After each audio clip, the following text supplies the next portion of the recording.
నమస్తే, నా పేరు రమేష్ కడారి, హైకోర్టు అడ్వకేట్, హైదరాబాద్, తెలంగాణ. మీరు కొనుగోలు చేసినటువంటి ఆస్తి ఇతరులకు కబ్జా కాకుండా ఉండడం కోసం ఎలాంటి జాగ్రత్తలు తీసుకోవాలి ఈ వీడియోలో మనం చాలా క్లియర్గా నేర్చుకుందాం. మనం ఆస్తి కొనుగోలు చేసామంటే ఎంతో కష్టపడి వ్యయ ప్రయాసాలు నోచుకొని ఎన్నో లోన్లు తీసుకొని అప్పులు చేసుకొని కూడా కొన్నిసార్లు కొనుగోలు చేస్తాం. అలాంటి ప్రాపర్టీ మనం జాగ్రత్తగా కాపాడుకోవాల్సిన బాధ్యత కూడా మన పైనే ఉంటుంది. సో ఎప్పుడైనా మనం ఒక ప్రాపర్టీని కొనుగోలు చేసినట్లయితే ఆ ప్రాపర్టీ యొక్క కొనుగోలు సంబంధించిన విషయాలు చూసుకోవడంతో పాటు ఆ యొక్క దానికి సంబంధించిన డాక్యుమెంట్స్తో పాటు దానికి లీగల్ పొజిషను, ఫిజికల్ పొజిషను మరియు డాక్యుమెంటరీ పొజిషన్లు అన్నీ కూడా చాలా చక్కగా క్లియర్గా చూసుకోవాలి. మనం లీగల్ పొజిషన్కి వచ్చినట్లయితే మనం ఆ యొక్క ఎప్పుడైతే ఆ పొజిషన్ తీసుకున్నామో ఒక ఆస్తి కొనుగోలు చేసినామో ఆ ఆస్తి కొనుగోలు సంబంధించిన ఫస్ట్ పత్రాలు ఏవి చూసుకోవాలి. ఆ యొక్క ఆస్తికి టైటిల్ లీడ్ చూసుకోవాలి. టైటిల్ లీడ్ అంటే ఏంటంటే అతను అమ్మకందారుడుకు అతనికి ఆ ఆస్తి పైన పూర్తిగా హక్కులు ఉన్నాయా లేవా. సో అమ్మకందారుడు నిజంగా అమ్ముటకు అర్హుడా లేదా అనేది మనం తప్పకుండా చూసుకోవాలి.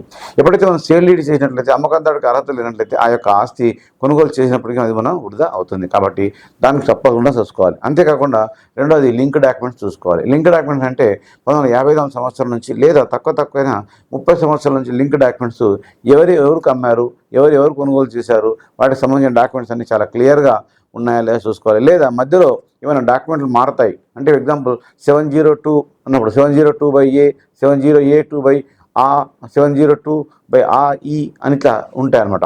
వాటి యొక్క డాక్యుమెంట్లు మారినప్పుడు కూడా మనం ఆ డాక్యుమెంట్లు కరెక్ట్గా మారామా లేదా చూసుకోవాలి. ఒక్కొక్కసారి డాక్యుమెంట్ మనం కొనుగోలు చేసిన తర్వాత ఆస్తి కొనుగోలు చేసిన తర్వాత సర్వే నెంబర్ ఒకటి ఉంటుంది, మనం పొజిషన్లో ఒకటి ఉంటాం. కాబట్టి ఈ సర్వే నెంబర్ పొజిషన్లో ఉండే ప్రాబ్లమ్స్ చాలా మటుకు చాలా ఉన్నాయి.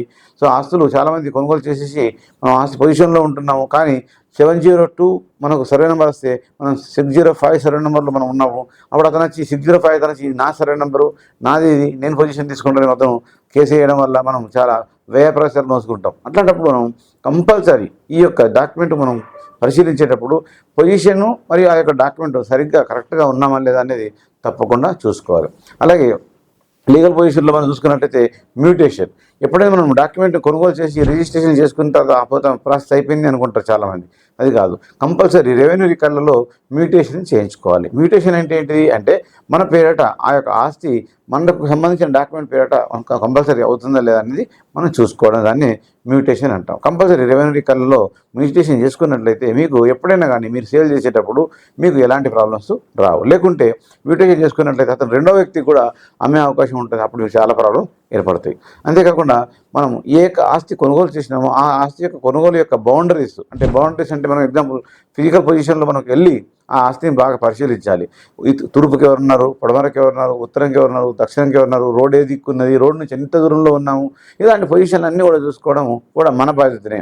ఏదో ఒక ప్లాట్ కొన్నాము అక్కడ ఉన్నది అని అనుకుంటాం, కానీ అది చివరికి మళ్ళీ తర్వాత డైరెక్షన్స్ మార్చి కూడా చాలా మనకు మళ్ళీ రెండోసారి కూడా ఈ యొక్క లేఅవుట్ చేసి అమ్మే అవకాశాలు చాలా ఉన్నాయి. కాబట్టి మనం ఫిజికల్ పొజిషన్లో చూసుకొని ఈ యొక్క డైరెక్షన్స్ కంపల్సరీ చూసుకోవాల్సిన అవసరం కూడా మన బాధ్యత ఉంటుంది. వీలైతే దానికి కంచె కానీ లేదా దానికి బౌండరీ కానీ వేసుకొని కూడా కాపాడుకుంటే ఇంకా మంచిది. మనకు పక్కకు ఉన్నటువంటి ప్లాట్ ఓనర్స్ కూడా మనం ఎప్పుడప్పుడు వీలైన మటుకు కలిసి ఒకవేళ ఆ యొక్క వెంచర్ ఉన్నట్లయితే ఆ వెంచర్లో ఉన్న వాళ్ళందరితో మనం సంప్రదింపులు చేసుకుంటూ రెగ్యులర్గా ఉన్నట్లయితే మన ప్లాట్ సేఫ్టీగా ఉంటుంది. అంటే మనం ఒక ప్లాట్ కొనుగోలు చేసినప్పుడు దాన్ని కాపాడుకోవాల్సిన బాధ్యత మనపైన ఉంటుంది. లీగల్ పొజిషన్ కానీ, ఫిజికల్ పొజిషన్ కానీ, అలాగే డాక్యుమెంట్ పొజిషన్ అన్ని రకాలుగా కాపాడుకొని ఉన్నట్లయితేనే మనకు ఆ ఆస్తి ఎప్పటికి కూడా మనది అవుతుంది.